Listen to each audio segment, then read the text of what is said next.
So I'm just gonna come out and say it. Mal Duncan was the first black superhero for DC Comics. And I get it. He's been the Guardian, he's been Herald, he's had different names. And he's also had some powers. So I'm a timeline guy. If you're not first, then you're second. If you're not second, you're third.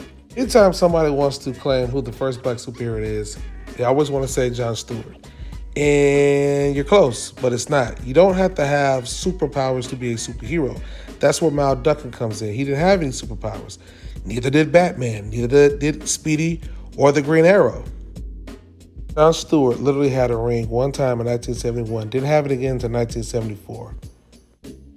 So John Ridley recently just did a comic book called The Other History #2, where he talks about how Mal Duncan isn't the first black superhero and there was nothing super about him. But I think John Ridley, no disrespect to him, he needs to actually go back and read the issues. Mal Duncan makes his first appearance in Teen Titans #26. So the way this issue kicks off is the Teen Titans are on their way to this club. They go through this hood and they see this little girl being jumped by some thugs. Mal Duncan's little sister, he jumps in. The Teen Titans jump in. They get in this big fight. Later, you see the gang at a party. They're like, yo, you did a great job out there fighting. Hey, why don't you join us? We're the members of the Teen Titans. Why don't you come aboard? So basically, they take him through a training course, and he passed. Like, he becomes a Teen Titan at this point. That's pretty cool. Later on, he goes on missions. He's even on the cover of this issue. All before John Stewart, all before Black Lightning. He is a Teen Titan doing Teen Titan business. So before folks start bombarding the comment section with, oh, how are you going to be a superhero with no superpowers? Man, there's a ton of guys and girls out there with no superpowers, but they're still superheroes. You just have to have a special skill and fight crime and protect others.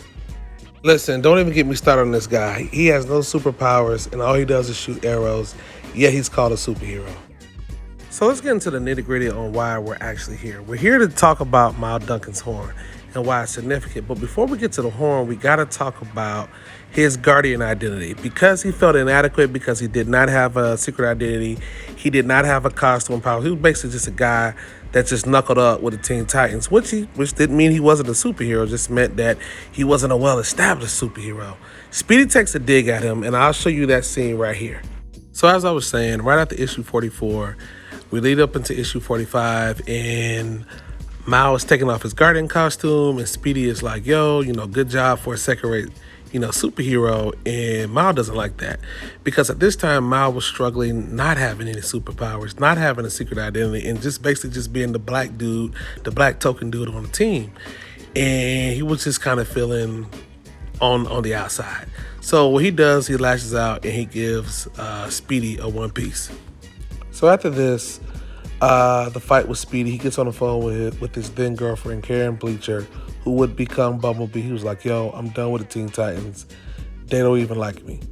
And he basically walks out of the phone booth, and then there's this big explosion. He actually dies. And the angel of death comes to him and says, look, it's time to go, Holmes. You dead or whatever. And the actual explosion started from the street gangs that were, harassing him in the neighborhood. Well, he says, I'll tell you what, I'll fight you for it. And they fought, and he won. And so what he ended up getting was Gabriel's horn.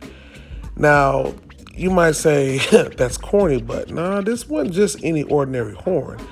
This horn allowed you to basically open up a dimensional portal and even the odds. That was the whole gift that came with the horn. It would even the odds. So basically, if Doomsday came to Earth, you can blow that horn, Superman will show up. If Black Panther was trying to kick your ass, Killmonger will show up. It would even up the odds. The only catch to all this was, if you ever lose a fight, regardless if you're using the horn or not, you will die. Yo, that's dope. Let's think about that for a minute. And I'm not trying to reach. I know some of you are like, oh, he's reaching. No, listen. The horn will basically call for backup. And not just any backup, even backup. I mean, literally anybody that pops up and giving you some problems, you can freaking blow the horn and that's a wrap. Like, you're still in the game. You could be losing the fight. He blows that horn, you're still in the game.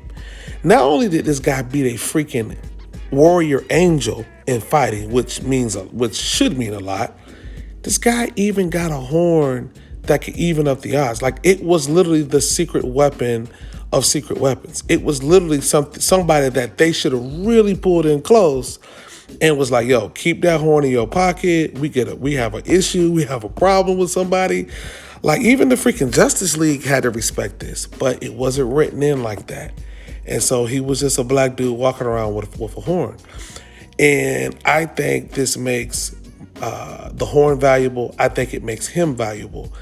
Later, this will be retconned, and DC would change a whole bunch of things about black superheroes as we know it. And this was Earth One, but totally an awesome weapon. This needs a second look. You know who had the same inadequacies and felt like he wasn't good enough? Yeah, Falcon did. And he broke it down for Cap. He made it plain for him. And this held Falcon back until he got his wings from Black Panther. To sum this up, I've done a lot of research on this character. He's very cool. He was an underused, underappreciated, even to this day, black superhero. And it wasn't that he was inadequate. It was that he was inadequately used. The white writers for DC did not take advantage of this opportunity. They were also extremely timid. But this character definitely deserves a second look, and I'm proud to bring you this small documentary. Take it easy.